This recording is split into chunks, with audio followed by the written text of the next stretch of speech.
အားလုံးပဲမင်္ဂလာပါရှင်ကျမတို့ကိုဝန်ဆောင်မိခင်တွေရဲ့ဘဝမှာကိုကြိုက်တဲ့အရာတွေကိုကြိုက်တဲ့စားတောက်နေထိုင်မှုပုံစံတွေကိုဗိုက်ထက်ကလေးလေးအတွက်မကောင်းဆိုပြီးတော့ဖျက်တောက်လိုက်ရတဲ့အမှုအကျင့်တွေရှိကြပါတယ်ဥပမာပြောရရင်အသားစိမ်းငါးစိမ်းဆူရှီလိုဟာမျိုးတွေစားရတာကော်ဖီလက်ဖက်ရည်တွေတောက်တာအချိုရည်တွေအများကြီးတောက်တာပြီးတော့အသင့်စားအစားအစာတွေကိုတအားစားတာမျိုးဒါမျိုးတွေဆိုရင်လည်းရှောင်ကျဉ်ရတယ်ပေါ့နော်နောက်တစ်ခုကကျတော့လုံးဝကိုဖျက်တောက်ရတာကျတော့ဆေးလိပ်အရက်အမှုရည်စီပွားစားတဲ့အရာတွေကတော့လုံးဝကိုဖျက်တောက်ရတာမျိုးတွေရှိပါတယ်အဲ့ဒီထဲမှာကျမနဲ့သွားပြီးတော့ညှိတာဘာလဲဆိုတော့ coffee ကိစ္စပေါ့ကျမက coffee ကိုအင်မတန်ကြိုက်တဲ့ထဲမှာပါတယ်တနေ့ကို coffee 2 ခွက်လောက်တောက်အောင်မအောင်ကိုနေနိုင်တယ်ပေါ့နော်ဒါပေမဲ့ coffee တို့လက်ဖက်ရည်တို့ထဲမှာပါတယ် caffeine တက်ကကြတော့ကျမတို့ရဲ့ body ရဲ့သတိသားလေးကြီးထွားမှုကိုလည်းအဟန့်အတားဖြစ်စေတဲ့အတွက်ကြောင့်မလို့အခုကိုဝင်ဆောင်ကာလမှာဆိုရင်ဒီ coffee တောက်တဲ့အမှုချင်းကိုကျမတော်တော်ကို limit လုပ်ရတယ်ဒါကကျမအတွက်ကဆင်ခြင်ရတဲ့ကိစ္စတစ်ခုပေါ့နော်အဲ့လိုပဲကိုကြိုက်တဲ့အရာတွေကိုဖျက်တောက်ရတယ်လို့မျိုးကိုတိတ်ပြီးတော့မကြိုက်ပင်မဲ့လေကိုရဲ့ဘိုက်ထဲကကလေးအတွက်ကောင်းမယ်ဆိုတဲ့အရာတွေကိုလည်းစူးစမ်းပြီးလှုပ်ဆောင်ရတာမျိုးတွေရှိတယ်အဲ့ဒီအထက်မှာကျမတိတ်ပြီးတော့မကြိုက်ပင်မဲ့လေကိုရဲ့ဘိုက်ထဲကကလေးအတွက်ပုံမှန်လုပ်ဖြစ်နေတဲ့အမှုချင်းကတော့နှုတ်တောက်တာဖြစ်ပါတယ်နွားနို့တို့ formula mix တို့ကိုတောက်ရတာမျိုးတိတ်ပြီးကြိုက်နေတတ်တဲ့ထဲမှာမပါပါဘူးအခုဗီဒီယိုလေးကိုကြည့်နေတဲ့ကိုဝင်ဆောင်မိခင်တွေထဲမှာရောဒီနို့ကိုပုံမှန်တောက်တဲ့သူတွေရှိကြလားဆိုတာလည်းသိချင်ပါသေးတယ်တောက်တော့တောက်နေတယ်ဒါပေမဲ့တိတ်မကြိုက်ဘူးဆိုတဲ့သူတွေအတွက်လည်းဒီနို့ကကျမတို့ရဲ့ရင်သွေးလေးရောကျမတို့ရဲ့ကျန်းမာရေးအတွက်ကိုဘယ်လိုတွေအထောက်အကူပြုတဲ့အတွက်ကြောင့်မလို့အားတင်းပြီးတော့ဆက်တောက်တင်တယ်ဆိုတာလေးကိုလည်းကျမပြပြချင်ပါတယ်ရှင်ဒါကတော့ကျမပုံမှန်တောက်နေကြနှိုးမှုတ်ပေါ့နော်သူကကိုဝင်ဆောင်တဲ့နှိုးတိုင်းမိခင်တွေအတွက်ကိုအထူးဖော်ဆက်ထားတဲ့ဖြည့်ဆွတ်စာနှိုးမှုတ်ပါသူကတစ်ခါတစ်ခွက်ဖြော်မယ်ဆိုရင်တော့နှိုးမှုတ်ကို9စွန်းထည့်ပြီးတော့ဖြော်ရပါတယ်ဒါကတော့ကျမအရင်ချစ်ချင်းလေးကိုဝင်တဲ့တုန်းကလေးကတောက်ခဲ့တဲ့ Golden Man နှိုးမှုတ်ပါသူကရေ200 ml ကိုနှိုးမှုတ်9စွန်းဖြော်ရပါတယ်ကိုကြိုက်တဲ့အပြည့်အကျဲကိုလည်းဖြော်လို့ရပါတယ်ဒါကတော့ standard dilution ပေါ့နော်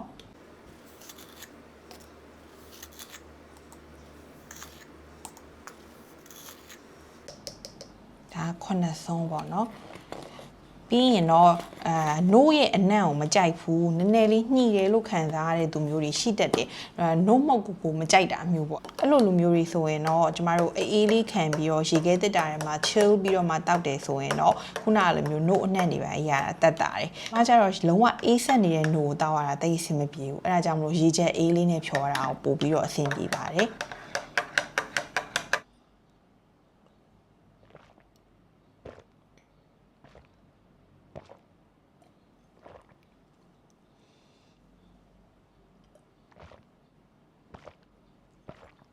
ပါပြီဒါဆိုဒီနေ့အတွက်ကိုကျမရဲ့တောက်ရမယ့်တစ်ခွက်စာပြီးသွားပြီပေါ့နော်ပုံမှန်အားဖြင့်ဆိုရင်တော့ကျမအခုလိုညနေဆောင်မှာတောက်ထားတဲ့အဆိုင်ကျမအိယာဝန်ကန်ဒီလေးမှာတောက်ပါတယ်ဒါကတော့ဗီဒီယိုလေးရိုင်းနေဆိုနည်းနည်းဆော့တောက်လိုက်တာပေါ့နော်ကိုဝင်ဆောင်မေမေဘာကြောင့်နိုးတောက်တင်တယ်လဲဆိုတာကတော့ကျမအခုတောက်တဲ့ဒီ Golden Man မှာပါတဲ့ nutrition facts တွေကိုအခြေခံပြီးတော့ပြောပြပေးချင်ပါတယ်ပထမဆုံးတစ်ချက်ကကျတော့ protein ပါ protein ဆိုတာကကျတော့သတိသားလေးရဲ့ကြီးထွားမှုအတွက်ကိုအင်မတန်အရေးကြီးပါတယ်အထူးသဖြင့်သူ့ရဲ့ကြွက်သားတွေနောက်ကိုယ်တွင်းအင်္ဂါတွေကြီးထွားဖို့အတွက်ဆို protein ကမရှိမဖြစ်လိုအပ်တယ်ပေါ့နော်ကိုဝင်ဆောင်မိခင်တွေဆိုရင်လည်းကိုယ့်ရဲ့သတိသားအတွက် protein လိုအပ်ချက်ကမြင့်တက်လာတယ် WHO ကဆိုရင်လည်းကိုဝင်ဆောင်မိခင်တွေက protein ကိုကိုဝင်ဆောင်တဲ့ချိန်မှာပိုစားသင့်ကြအောင်လည်းပြောပြထားတယ်တကယ်လို့ protein မလုံလောက်ဘူးဆိုရင်ကြတော့ကလေးကြီးထွားမှုမှာအနှောက်အယှက်ဖြစ်စေပါတယ်နောက်တစ်ခုကတော့ဒီလိုမျိုးကိုဝင်ဆောင်နှိုးတွေမှာဆိုရင် DHA ပါဝင်မှုဖြစ်ပါတယ် Golden Man မှာဆိုရင် DHA ပါတယ် DHA ဆိုတာကကြတော့ကလေးလေးရဲ့အုံနောက်ဖွံ့ဖြိုးမှုရဲ့အမြင်အာရုံဖွံ့ဖြိုးမှုရဲ့ကိုအထောက်ပံ့ပေးပါတယ် American Pregnancy Association ကလည်းဗာပြောထားလဲဆိုတော့ DHA ကကလေးငယ်လေးတွေရဲ့ cognitive development လို့ခေါ်တဲ့သိမြင်မှုဆိုင်ရာဖွံ့ဖြိုးတိုးတက်မှုကိုလည်းတိုးပွားစေရဆိုပြီးတော့ပြောပြထားပါတယ်နောက်တစ်ခုကတော့ကိုဝင်ဆောင်နှိုးတွေမှာဆိုရင် folic acid ပါဝင်တဲ့အတွက်ကြောင့်မို့လို့သတိသားမှာဆိုရင်အုံနောက်အာရုံကြောပိုင်းဆိုင်ရာဖွံ့ဖြိုးမှုတွေချို့ယွင်းမှုဖြစ်စေနိုင်ခြင်းကိုလည်းရှော့ချပေးနိုင်ပါတယ်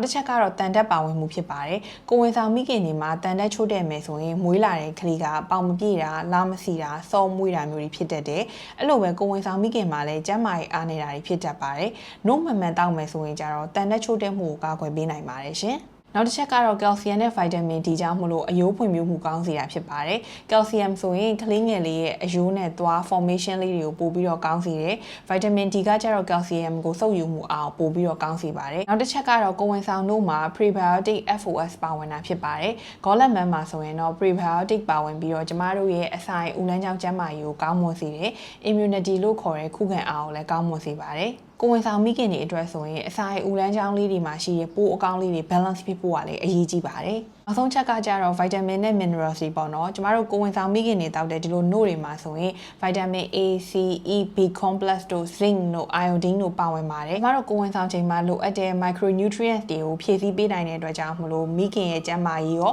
ဗိုက်ထက်ကလေးလေးရဲ့ကျန်းမာရေးအတွက်ကောကောင်းမွန်စေပါတယ်ရှင်ဒီလိုအချက်တွေကြောင့်မလို့ကျမတို့ကကိုယ်ဝန်ဆောင်တဲ့အချိန်မှာ note ကိုတောက်ရခြင်းဖြစ်ပါတယ်အထူးသဖြင့်အစားကောင်းကောင်းမဝင်တဲ့မိခင်လောင်းတွေမကြာခဏပြုတ်ကျင်အန်ဂျင်နေတဲ့မိခင်လောင်းတွေအတွက်ဆိုပို့ပြီးတော့အသုံးဝင်နိုင်ပါတယ်ရှင်ကျမလိုမျိုးကိုယ်ဝန်ဆောင်မိခင်တွေအနေနဲ့ဆိုရင်တစ်နေ့ကိုတစ်ခွက်ကနေနှစ်ခွက်ထိပုံမှန်လေးတောက်လို့ရပါတယ်ဒီလိုမျိုးနှုတ်လေးတွေတောက်ပေးတာကကျမတို့ရဲ့အာဟာရအတွက်ကောတတိသားရဲ့ကျန်းမာရေးအတွက်ကိုပါတင့်တော်ပါတယ်ဒါပေမဲ့ကို့မှာတော့ gestational diabetes လို့ခေါ်တဲ့ကိုယ်ဝန်ဆောင်စီးကျိုရှိမယ်ဆိုရင်တော့ပါဝင်တဲ့ sugar content ကိုသတိပြုသင့်ပြီးတော့ကိုယ့်ရဲ့သားဖွားမိရဲ့ဆရာဝန်နဲ့တိုင်ပင်ပြီးတော့တောက်သုံးသင့်ပါတယ်တခုတတိပေးချင်တာကကြတော့ဒီ note တစ်ခုတွေကိုပဲအားပြုပြီးတောက်အောင်မှာမဟုတ်ပါဘူးဒါဒီ substitute မဟုတ်ဘူးပေါ့နော်ဒီအတွက်ကြောင့်မလို့ကိုယ့်အတွက်လည်းကောင်းမွန်မျှတတဲ့အာဟာရတွေနဲ့ balance diet နဲ့တွဲဖက်ပြီးတော့ဒါတောက်သုံးရမှာဖြစ်ပါတယ်ရှင်ဒါဆိုရင်တော့ကျမတို့တောက်သုံးနေတဲ့ကိုယ်ဝန်ဆောင်တောက်ရတဲ့ Maternal Fortified Milk လေးတွေကကိုယ့်အတွက်ကောကိုယ့်ရဲ့ဗိုက်ထဲရဲ့တတိသားလေးအတွက်ကိုပါဘယ်လိုအကျိုးပြုနေတယ်လဲဆိုတာလေးကိုသိရှိသွားလိမ့်မယ်လို့မျှော်လင့်ပါတယ်ရှင်အခုလိုကြည့်ရှုပေးကြတဲ့အတွက်အားလုံးကျေးဇူးအများကြီးတင်ပါတယ်